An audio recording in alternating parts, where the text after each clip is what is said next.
Você adora ouvir histórias? Que tal então ler histórias? Quer dicas de livro para você e para toda a família? Então fique com a gente. Está no ar o Clube do Livro aqui no Educação.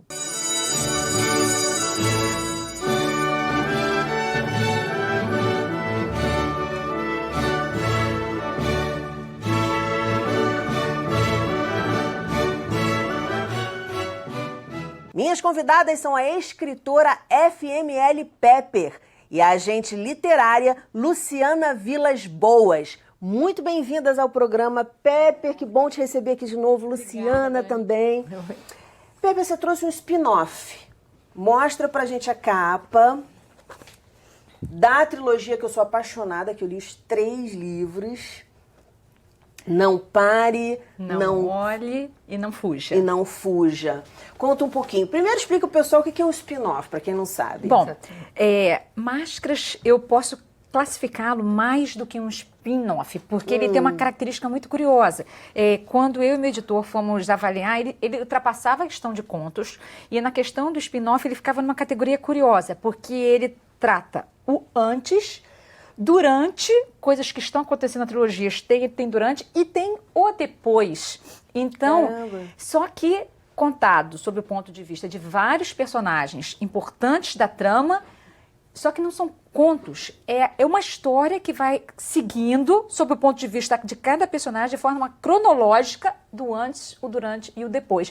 Então, a gente não sabia nem classificar no que se encaixava Máscaras, mas ele se transformou mais do que um livro. Ele pode não ser um 4º livro, mas ele se transformou em mais do que a gente esperava. Então, por isso, eu passei a chamar ele de saga. Porque antes eu chamava de trilogia. Eu mesma falei assim, meu Deus, não é mais uma trilogia, porque esse livro tem muito dos personagens principais do antes e do durante e do depois, que o público queria. Eu fiquei curiosa, como é que você alinhavou isso? Eu tinha muita história para contar. E como a saga ela é muito enxuta. Quem leu sabe, não tem injeção de linguiça. Não. É história mesmo. É acelerado o tempo todo, com tudo acontecendo o tempo todo. Então, lógico que eu tinha muita coisa ali que poderia ser destrinchada e que eu não destrinchei para fazer algo rápido para um leitor juvenil, porque jovem é tudo ontem.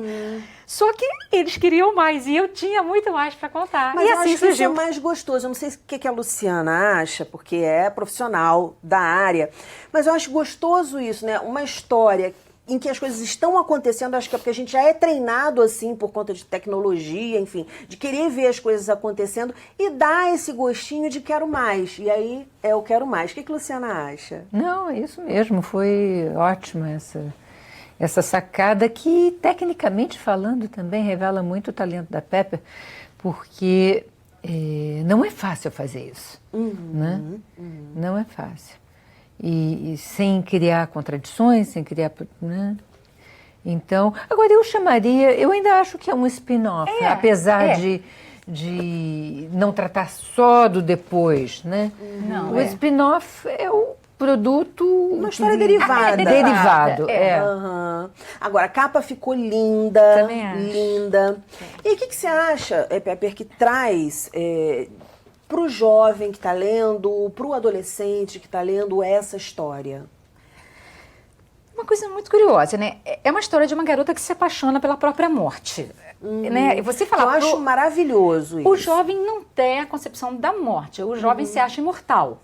Para começar, né? Isso já é parte do universo do jovem. Eles acham que não vai acontecer. Ele pode fazer uma loucura que nada vai acontecer. Sim. À medida que a gente vai ganhando mais idade, a gente percebe a finitude da vida, né?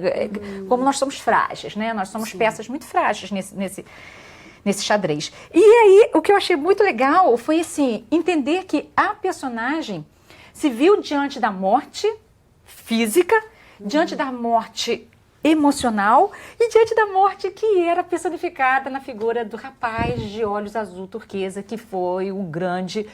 ele foi fiel da balança, né? Porque até o último capítulo do último livro não se sabia se o Richard era o vilão ou o mocinho, exatamente, né? Então, até o final, deixei as leituras até o último capítulo sem saber quem era ele. E aí você vê que todos nós somos vilões e mocinhos, né?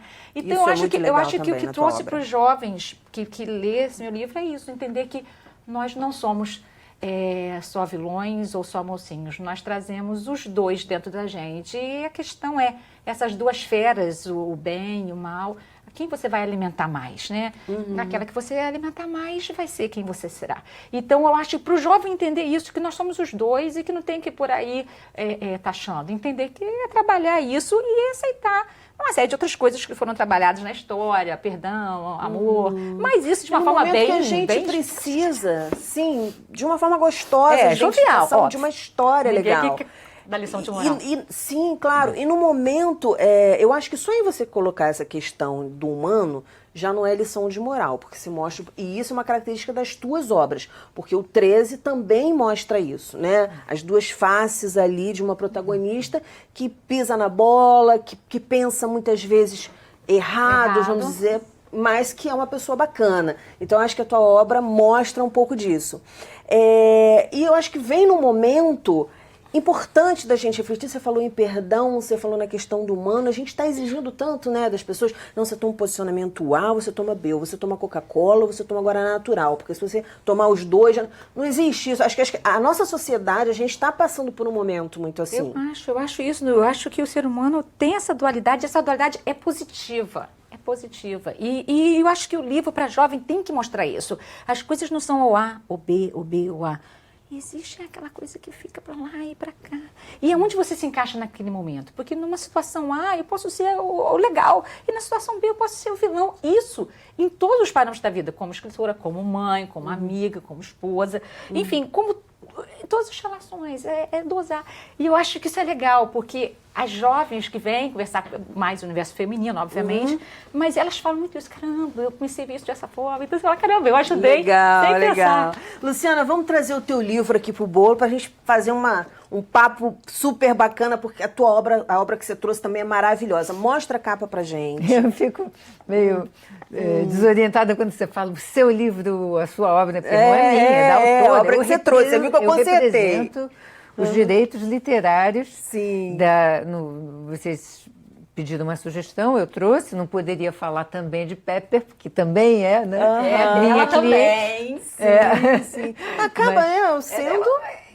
mas eu trouxe A Vida Invisível, de Eurídice Gusmão, escrito pela Marta Batalha, porque é o romance que inspirou o filme do Karim Ainous, produzido pelo Rodrigo Teixeira, exibido na mostra Un Certain Regard, em Cannes, e que saiu vitorioso, né? O filme saiu vitorioso e várias matérias falaram do livro.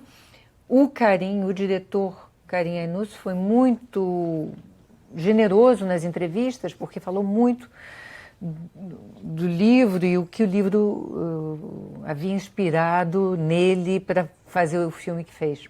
Maravilha. Conta um pouquinho a história, Luciana. É a história de duas irmãs.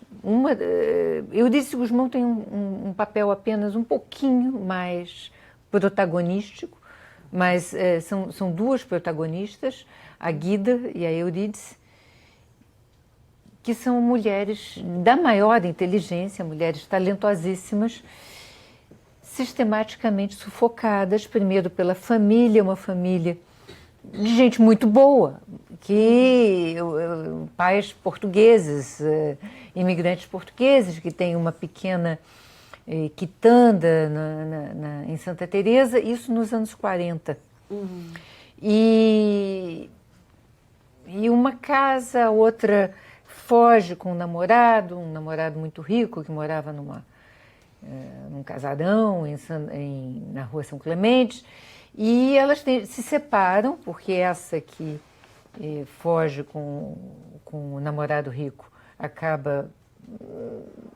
passa por maus bocados na vida, e a Eurídice está sempre em busca da Guida, sempre em busca da Guida. A Eurídice é toda certinha, casa com um homem muito certinho, que é um funcionário do Banco do Brasil, mas que é extremamente opressor, porque é o contexto da época. Ele não é que ele queira ser, mas ele é. Então, ele é um pai de família, um provedor, e ele tem uma mágoa, eu não quero contar muita coisa do livro, não. Sim. Tem uma dúvida sobre a honestidade de Eurídice, que é uma coisa pura paranoia, puro machismo dele. E então talvez isso o motive a botar a mulher sempre para baixo. Tudo que a Eurídice faz, ela faz bem. Quando ela quer cozinhar, ela é ótima cozinheira, e ela pensa em publicar um livro de receitas, porque todo mundo diz que ela é maravilhosa. E aí ela fala, eu vou fazer esse livro. E aí ele dá uma risada. E são as coisas, aquelas pequenas coisas do dia a dia que vão matando. Né? Sim. E vão matando. E depois a vontade dela, né? Depois ela quer costurar e ele não pode saber que ela costura para fora porque é uma vergonha, porque ele é um provedor e a mulher costura para fora naquela época. Mostrar que ele não era capaz de colocar as coisas em casa, de dar conforto. Então essa história, e até tem o reencontro das duas, tem muita coisa a mais, é muito bonito. Nossa, que delícia.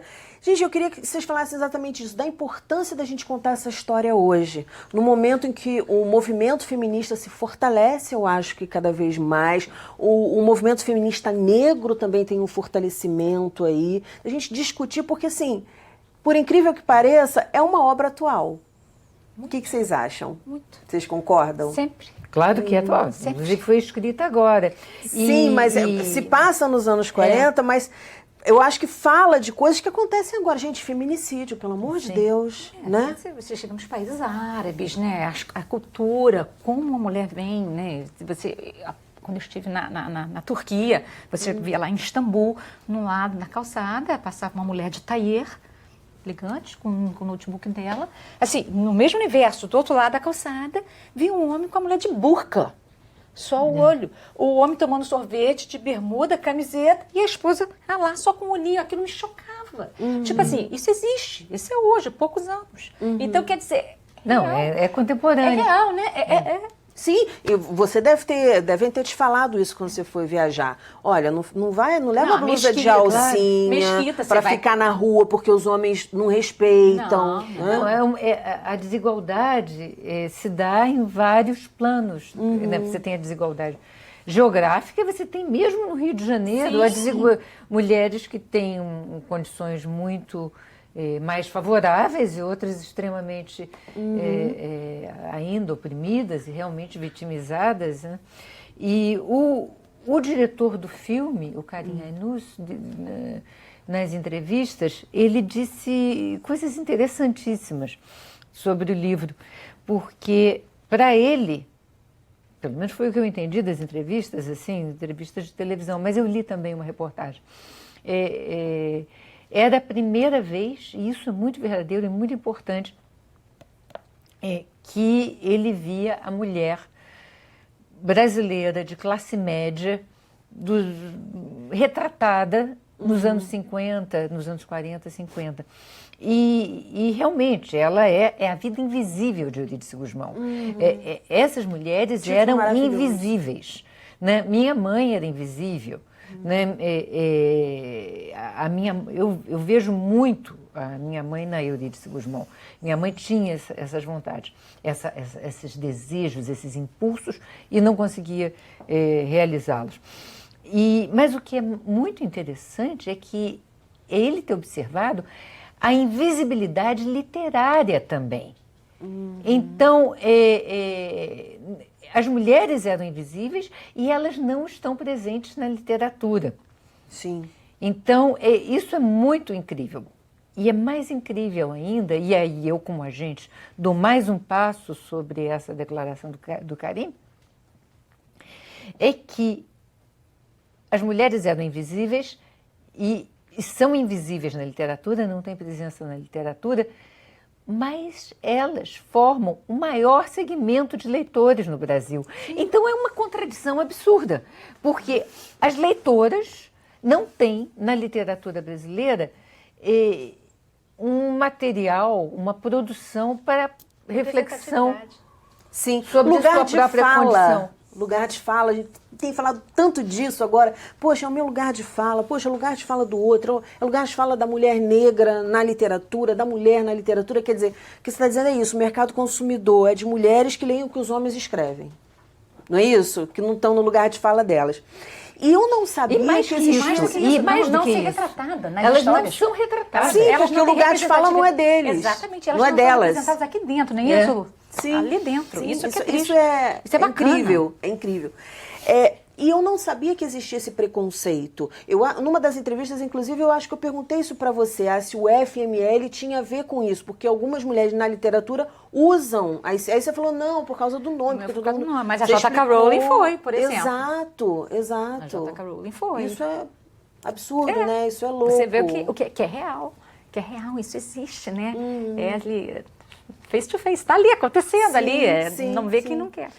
E o papel curativo da literatura também, em todos os sentidos, eu acho, daquela coisa de te dar né? Que atravessa a gente da arte, que é tão fundamental para a nossa humanização, vamos dizer assim. Quais são os elementos que você leva em conta, Luciana? Você que é uma mulher filha visível, filha de uma mulher que andou pela invisibilidade, o que te chama a atenção? Quais são os elementos que te chamam a atenção para pegar uma obra e falar assim, poxa, essa aqui é minha também? Vou... Não apenas visível, mas brilhante e cintilante. Exato. Pepe é muito, muito generosa comigo. Não. Brilhante é ela. Mas, primeiro de tudo, é a qualidade. Né? É a linguagem. É você sentir que o autor tem uma voz própria, uma visão de mundo próprio. E que o que está ali, como nos romances de Pepper, por exemplo, que buscam encontrar principalmente o leitor jovem. Não importa. O que está ali é extremamente original, é extremamente dela. É uma visão, é uma compreensão que ela tem do mundo e que ela passa graças à sua capacidade de encontrar linguagem irreproduzível só dela, de contar aquela história com aquela, digamos, ambivalência moral, com todas as questões que ela levantou, que ela ter vontade de passar, né? No caso da Marta Batalha, tem um negócio muito forte que falta na literatura brasileira em grande escala. Não faltava, mas passou a faltar nos últimos 30 anos, que é o humor. Esse livro, você, apesar de ser um drama, você fecha para rir. Legal. Né? Eu li, gostei muito, li no leitor, no iPad, e aí pedi para Ana Luísa Cardoso, que trabalha comigo, ler também. Nós estávamos dividindo um quarto de hotel numa feira de Guadalajara e ela ia até tarde da noite e caía na gargalhada. Falava, tá difícil para eu dormir, Ana. Segura aí. E ainda mais a Luísa, né? Ela é super animada. Porque tem momentos muito engraçados e tem uma ironia permanente que me pegou muito. Né? Então, o que é outra coisa muito legal desse livro é que não é um livro raivoso, não é um livro anti-homem. Bacana. Você fica com pena dos homens. Bacana. Você não São fica com raiva. Também dessa, sabe? Né, do sistema. São meio tapados. Às vezes não percebem muito, mas você não fica com raiva. Você fala, puxa vida. Mas eu estou brincando. Há uma barreira histórica, cultural, que faz as pessoas ficarem cegas mesmo. Né? Sim, você tem os invisíveis e tem os cegos. Por isso que eu disse, acaba sendo um efeito dominó, uma coisa de sistema em que muitos são vítimas também. Né? De repente, você vê, eu não li a obra, mas ao mesmo tempo que ele não queria que rolava essa competição com a mulher, e que era muito ruim para ela, imagina também você levar sobre os ombros aquela responsabilidade que, se alguma coisa der errado aqui, o fracasso é meu. Eu acho que isso também é pesado demais. Né? É verdade, é verdade. Pepe, Qual o papel da ficção? Qual o papel da ficção na vida do adolescente, do jovem? Você se preocupa com isso quando você escreve? Como é que é o teu processo de produção? Bom, eu me preocupo. Uma coisa assim curiosa, assim, eu não sei nem se a gente já chegou a comentar sobre isso, mas o que eu acho é o seguinte, eu leio muito, eu curto muito esse tipo de literatura, então eu acabo consumindo muito esse tipo de literatura. Eu curto muito a forma como eles falam, não sei, até por eu ser ortodontista, eu lido com jovem, então eles têm um dialeto próprio, como falam, com os maneirismos, então eu fico ali, né, assim, fotografando aqui, eu tic-teco lá. Escaneando. Mas o que eu observo, quando eu leio, eu gosto de botar a minha impressão, porque cada um vai avaliar uma mesma obra, 7 bilhões, 8 bilhões de formas diferentes do mundo. Mas o que eu quero dizer é o seguinte, eu penso, eu tenho um filho, independente para que seja para ele ou para qualquer outro jovem, eu posso matar 1000 personagens aqui. Eu posso destruir quase todo mundo aqui na parada da saga. Mas qual vai ser a minha mensagem final? Não estou falando que o personagem vai sobreviver. Ele pode morrer. Mas qual a mensagem que fica? Então, ultimamente eu tenho lido muitos livros interessantíssimos, maravilhosos, mas que terminam de uma forma tão depressiva. Eu passo por uma saga, 4, 5 livros, e aí quando termina, tudo bem, aquela luta épica, aquela coisa, eu curto isso. Aí, Dani, termina de uma forma tão depressiva, como se você não visse uma saída no fim. Ou seja, é isso, aceite bonito que não, ser depressivo. Que não vai ter uma saída no final. Isso, caramba, não é possível que eu passei por essa odisseia toda. Olha, nem que ele falasse pra mim, olha, tá uma droga, mas a gente vai dar uma mexida, alguma luzinha, alguma janelinha. Então, é isso que eu tento. Dentro do meu universo, eu quero deixar alguma mensagem positiva, independente se o personagem vai morrer, se vai sobreviver, se vai ficar com o mocinho, se não vai ficar com a mocinha. Legal. Ter alguma mensagem, porque o jovem, na minha concepção, é uma massinha ainda, é uma esponja, ele está absorvendo, é uma massinha, você está modelando, ele não está pronto. É diferente do adulto que já vai chegando, eu gosto disso, isso é o que eu... O jovem não, ele ainda absorve muito, e ele está absorvendo da literatura. Ele está fazendo o caráter dele, está se moldando com a literatura também. Não é só o jornalismo que ele vê, os jornais, ou a faculdade, ou o colégio, o que o pai, o que a mãe fala. Ele é um somatório disso, e eu acho que o meu livro, de repente, se cai na mão dele e ele termina de ler, talvez ele possa absorver alguma coisinha e quem sabe a mim eu possa até ajudar de alguma forma. Então é nisso que eu imagino. Imagino de ter uma contribuição positiva, independente de como vai ser a história, se a minha personagem é uma ladra. Eu não estou entrando nessa questão moral. Eu quero saber no todo, o que eu trouxe, o que eu posso te oferecer. Que respiro é esse que você está ofertando? Eu penso assim, mas eu digo assim, eu não vou dizer que minha forma de ser é certa, é como eu penso. Não, o que eu acho é o seguinte, tem uma coisa, né, um movimento que eu chamo de intelectualoide, porque assim, de achar que só servem as coisas que são para baixo, que dão errado, que não sei o quê. Gente, tudo tem o seu momento, a vida não é só aquela tragédia, não, tem coisas bacanas também, tem coisas bregas. Você quer ver coisa mais gostosa? Antes de começar a gravar, a gente tá falando agora de brega, né?